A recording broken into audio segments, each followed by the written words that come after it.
On pense tout connaître du Disneyland Paris à force d'y aller. Et pourtant, sous les couches de peinture fraîche et les nouvelles technologies, le parc cache bien des histoires. Vous avez été tellement nombreux à répondre présent pour les deux premiers épisodes qu'on se retrouve enfin pour la partie 3. On va parler de ces détails qui faisaient l'âme du parc et qui, aujourd'hui, ont laissé place à la modernité. 10 trésors disparus et 10 raisons de s'abonner à la chaîne YouTube. Je vous rappelle, c'est totalement gratuit, ça vous permet d'être au courant des prochaines sorties vidéo. D'ailleurs, le prochain vlog devrait arriver d'ici quelques jours, voire semaines. Parce que bon, il faut quand même que je parte à Port Aventura. Mais voilà, le vlog numéro 2 arrivera sur la chaîne et bah, ce sera justement sur le parc en Espagne. Pour ne pas rater cela, abonnez-vous, activez cette petite cloche. N'oubliez pas de partager la vidéo à vos amis, c'est bête, mais ça contribue à faire connaître la chaîne. Laissez le petit commentaire et le petit like. Et si vous regardez la vidéo sur smartphone, n'hésitez pas à tapoter 3 fois le petit bouton hype. Commençons par une affaire incroyable. Partons du côté de Frontierland, près de Cottonwood Creek Range, où trônait autrefois un vieux moulin à vent. On aurait pu croire à une énième copie en résine, mais pas du tout. Cet engin datait de 1880. L'imagineur Pat Burke l'a déniché au fin fond des États-Unis. Le fermier qui le possédait l'aimait tellement qu'il prenait son petit déjeuner en le regardant chaque matin. Quel est le prix pour cette pièce historique? Une fortune? Eh bien, figurez-vous que non. Un simple poste de télévision. Disney a littéralement troqué un écran contre un siècle d'histoire. Aujourd'hui, le moulin n'est plus là. Cette anecdote reste l'un des 10 les plus insolites de l'histoire du parc. Imaginez, vous êtes en train de manger tranquillement votre burrito à Fuete del Oro. Bon, mon espagnol, c'est comme mon anglais, il n'est pas fifou, je préfère vous le dire. Mais vous l'avez compris, en 1992, donc, petit voyage dans le temps, un petit peu la thématique de la vidéo, quand soudain, un petit coup de fouet claque au-dessus de votre tête. Sur le toit de l'Hacienda, Zorro en personne défie le sergent Garcia. Ce n'est pas une parade lointaine, ah non, non, non, non, non, c'est juste là, à 3 mètres de vos assiettes. Un spectacle de cascadeurs millimétrés qui donnait une vie incroyable à Frontierland. Pourquoi ça s'arrêtait en 1993? Est-ce que c'était trop dangereux? Est-ce que c'était trop cher? Eh bien, désolé de vous décevoir, mais personne ne sait vraiment.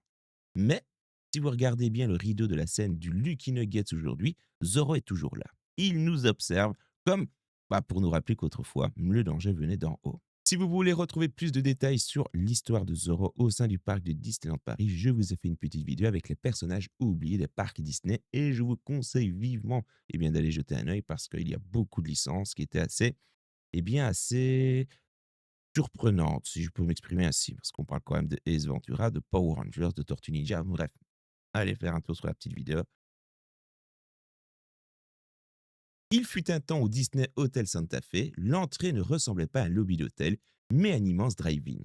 Et sur l'écran géant, ce n'était pas Flash McQueen qui vous accueillait, mais le regard d'acier de Clint Eastwood. Poncho, cigare, chapeau, l'icône de Sergio Leone fixait l'horizon, plongeant immédiatement les visiteurs dans les mythes de la route 66.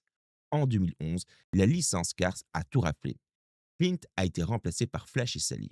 C'est plus familial certes, mais le Santa Fe a perdu ce jour-là son âme de désert sauvage pour devenir un circuit de jouets. À Adventureland, il y avait un secret que les enfants se transmettaient comme un trésor. Un rocher, l'air de rien, perdu dans la verdure. Si vous montiez dessus, il basculait légèrement sous votre poids. Un mécanisme tout simple, mais terriblement satisfaisant. En 2008, le verdict tombe. Risque de sécurité. Disney a donc décidé de l'immobiliser définitivement. Aujourd'hui, il ressemble à n'importe quel caillou. Il est désormais le symbole de ces petits plaisirs sacrifiés au nom du principe des précautions. En 1997 ou 1997 si vous préférez, Disney nous a proposé un cadeau assez fou. La possibilité de pouvoir littéralement graver notre nom dans l'histoire. Pour quelques centaines de francs à l'époque, vous pouviez louer une dalle hexagonale au Fantasia Garden. Des milliers de familles l'ont fait, aux côtés de Michael Jackson ou des champions du monde de 1998. C'était censé durer 10 ans et ça a tenu presque 20 ans. Mais en 2016, lors d'une rénovation, tout a été arraché. Pas de restitution, pas de souvenir. Votre nom a fini dans les gravats de la démolition. Un rêve de pierre qui s'est terminé dans une benne de chantier et c'est bien dommage. Au pays des contes de fées, avant le film de 2010, Réponse n'était pas une princesse Disney, C'était un conte des frères Grimm.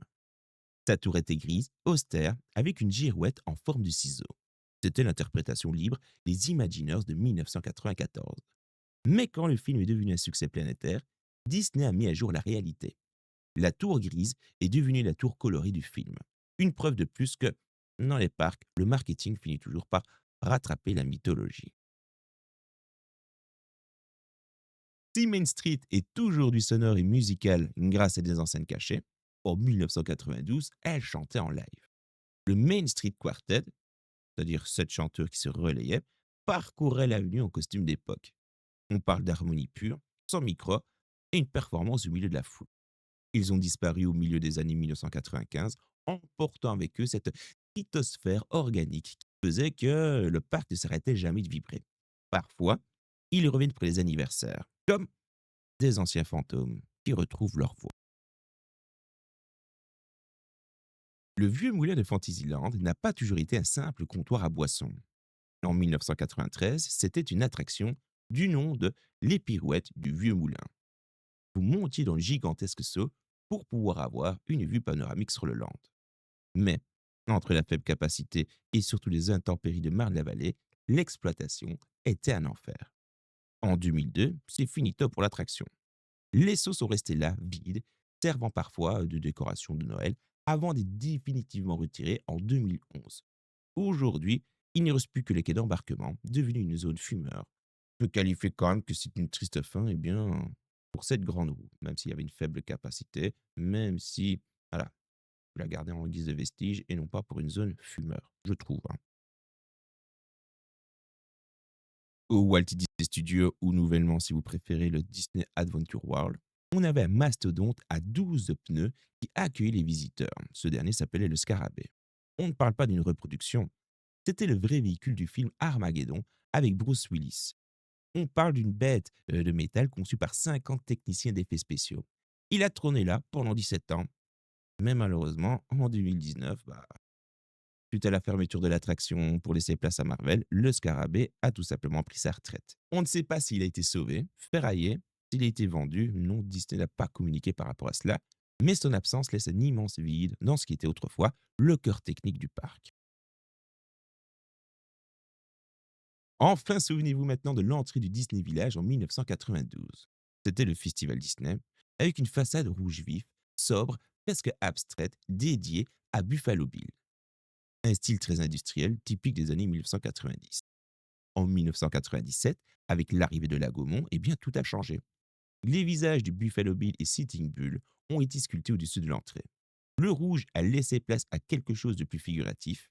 Je vous prépare potentiellement, ça faut me dire dans l'espace commentaire, mais c'est un sujet que voilà, j'ai mis sur le côté, une petite vidéo justement dédiée sur le spectacle qu'il y avait à l'époque sur Buffalo Bill. Dites-moi quoi dans l'espace commentaire si cela vous chauffe. Ces 10 éléments du vieux moulin troqué contre une télé au duel de Zorro ne sont pas que des objets. Ce sont les battements d'un cœur d'un parc qui refuse de rester figé. Disneyland Paris change, évolue et parfois il oublie de regarder dans son rétroviseur. Mais tant que nous parlons, ces souvenirs ne sont pas tout à fait morts. Ils font partie de l'ADN de la destination, de cette couche invisible de magie que seuls les passionnés peuvent encore ressentir sous le bitume de Main Street ou sous le rocher d'Adventureland. Et vous, quel est l'élément disparu qui vous manque le plus? Est-ce que vous faites partie des chanceux qui ont pu graver leur nom quelque part aux archives de Fantasia Garden? Dites-moi quoi dans l'espace commentaire. Mais si ce voyage dans le temps vous a plu, n'oubliez pas de booster la vidéo avec le bouton hype si vous êtes sur smartphone et de vous abonner à la chaîne YouTube. C'est tout simplement le meilleur moyen de soutenir le travail de recherche. Mais ne partez pas trop loin, car la liste est encore longue. Dans la partie 4, on va s'attaquer à du très lourd. On parlera d'un restaurant mythique transformé en simple photolocation, d'une attraction du Discoveryland qui a littéralement disparu de la carte, et d'un personnage de Frontierland si effrayant, il a fini par être banni des allées. Restez donc connectés, la suite arrive très vite. Merci à vous d'avoir regardé et à bientôt.